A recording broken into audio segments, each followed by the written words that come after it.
Because you and I know there's no country, no nation that has ever gambled its way to prosperity. Now, DM, Yes, sir. we have become a destination of choice for gambling companies as a country. I know you like reading reports from States SA. There's a report that they released a day ago that indicates that the fastest growing industry in South Africa is actually gambling. It has grown on average by 72% year on year from 2018 to 2023.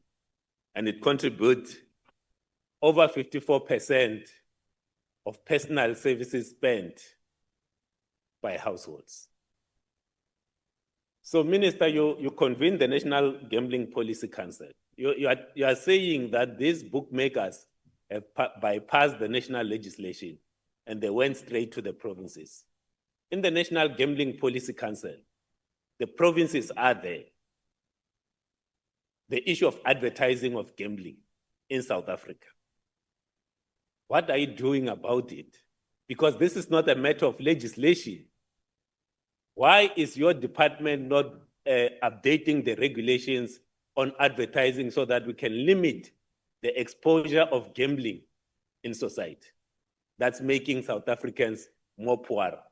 Because you and I know there's no country, no nation that has ever gambled its way to prosperity.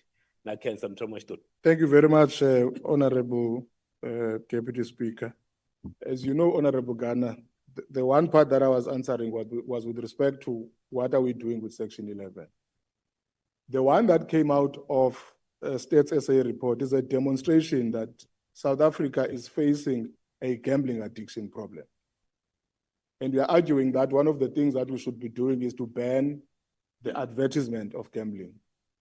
And I agree with you on that proposition. It would go a long way in reducing the exposure of people to gambling. And you and I have discussed this matter before. We had a meeting about it, and I said to you, it's one of the things that we took to the National Gambling Council to say, we need to find an agreement where we limit the exposure of South Africans to gambling advertisement because it creates a culture where gambling is socially cool. And the States SA report demonstrates the economic effect of that. So on that part, we share the same perspective with you, and we will get that discussion to go through with the National Gambling Council. The point I was making was the NGP does not have the arbitrary power to act on its own in that regard. The reason